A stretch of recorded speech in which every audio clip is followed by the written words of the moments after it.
If you're watching this, I'm guessing you're like most investors and traders who are sick of losing money. Sure, you make money here and there, but in the long run, you're giving back money to the markets. I've been there and I know exactly how it feels. In this video, I'm going to share with you the one thing that's stopping you from being a profitable investor and trader, and 3 crucial steps to take to turn things around. This video might just be the turning point in your investing and trading journey. A lot of people will tell you it's your psychology, or that you need to be more positive, or collect colorful rocks, or repeat affirmations in front of the mirror. But the problem with all of this is that deep down, you know you're bullshitting yourself. You can't fool yourself into confidence. You're not an Avenger or an X-Man. And if you're struggling with confidence in the markets, there's likely a good reason. And I don't think it's so much of a bad thing as people make it out. In fact, it can actually suggest that you're a rational human being. When I first started my investing and trading journey over 10 years ago, I was sure that I had it figured out. I'd read some books, looked at the charts, and did some courses. But when it came to actually trading and execution, I wasn't profitable. And I was stuck in this frustrated cycle of small wins and big losses. I couldn't understand why, despite all my knowledge, I still was not profitable. Then came a turning point, a day I'll never forget. And after yet another disappointing trade, I just took one hard look and I just thought to myself, what was really going on? And it just hit me hard. Maybe it wasn't the market or my psychology.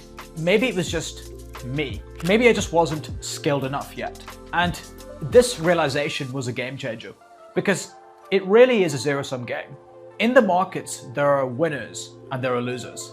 Now imagine you wanted to fly a plane. Maybe you've read some books, spent some time on the flight simulator, but when you actually fly the plane, you crash it. Now, can you really say that you crashed the plane because of your psychology? Maybe, but in reality, it's probably because you're not skilled enough yet at flying a plane. Now, if you spend 1 or 2 years being mentored by a senior pilot and actually getting hands-on experience flying the plane in different conditions, you would start to develop skills and you would eventually be able to fly the plane on your own, which in turn, I would imagine, breed confidence. And as a result, you would develop psychology. And then eventually, by you actually sticking to your routine, doing the checklist items, in turn, you would become disciplined. See, I believe that competence breeds confidence. And as you improve your skill, you naturally become more confident.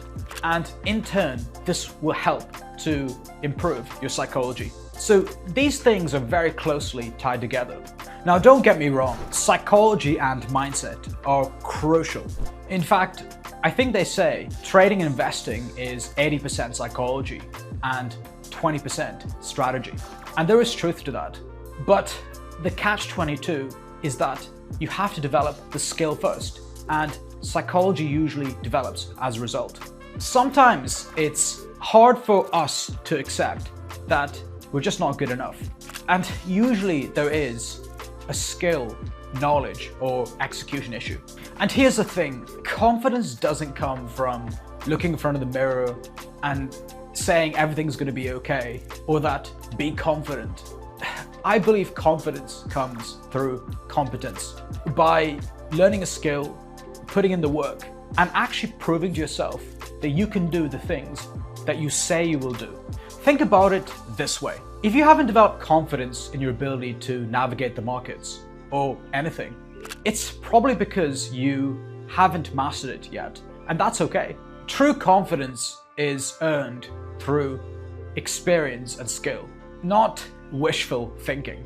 But here's where most people go wrong. They're quick to blame everything else for their lack of success, whether it's the weather, the boss, the market conditions, the strategy, or even just being unlucky. They point their fingers at everything, but the real issue is a lack of skill. When I first started, I would blame the market conditions or convince myself that the strategy wasn't working. But after years of backtesting strategies, learning from mentors, and adapting to changing market conditions, I developed skill and competence, which enabled me to be consistently profitable. To find out more, check out my previous video in which I cover 10 years of investing and trading lessons. Many years ago, I had a mentor that said something that really resonated with me. And he said, winners define themselves by what they made happen. Losers define themselves by what happened to them. I get asked by clients all the time, Kieran, how do you build the confidence to be a profitable investor and trader? And my answer is simple. You build confidence through competence and winning. It's really that simple. But let's break that down into 3 actionable steps that you can start implementing today. The first is to create a solid investing and trading plan and stick to it. This isn't just about creating some vague list. It's about backtesting your strategies and ensuring that it stands the test of time in different market conditions, bull markets, bear markets, and sideways markets. Because any idiot can make money when the market is trending up. But it's about how your strategy stands the test of time when things get tough. But here's where most people falter. They don't record their entries or exits. And without that, you can't analyze your trades and fine-tune your strategy. And before they know it, they're letting their emotions drive their trades. And ultimately, they're deviating from their plan. So don't make that mistake and stick to your strategy unless the market gives you a valid reason to adjust.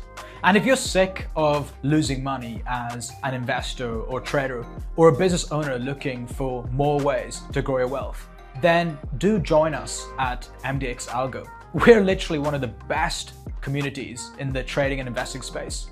And if you sign up using my link in the description below, you'll get 10% off every month. Step 2, every small win matters. I believe a lot of people just lack confidence because they don't do the things that they say they will do.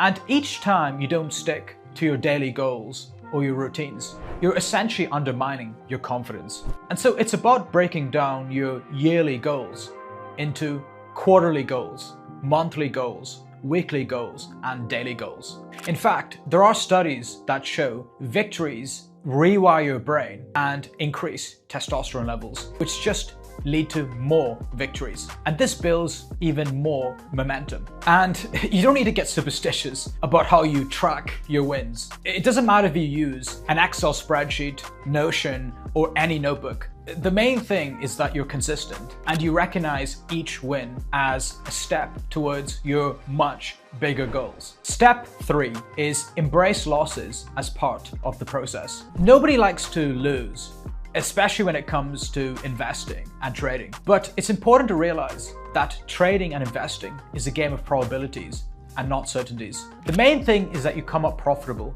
across the long run amongst 100, 200, and 1,000 trades. Losses can be tough to handle, but the way you respond to them makes all the difference. Whether it's through meditation, deep breathing, or going for a walk, it's important to have a process to keep your emotions in check. So to recap, confidence comes through competence, and you can't fake it. You have to develop real skills, develop a solid plan, celebrate small wins, and embrace losses as part of the journey. And that is the path to being a consistently profitable investor and trader. And I'm curious, what's your biggest struggle in investing and trading? Share your experiences in the comments below, and I would love to help you out. Don't forget to like, subscribe, and hit the notification bell to see more weekly videos on entrepreneurship, business, and investing.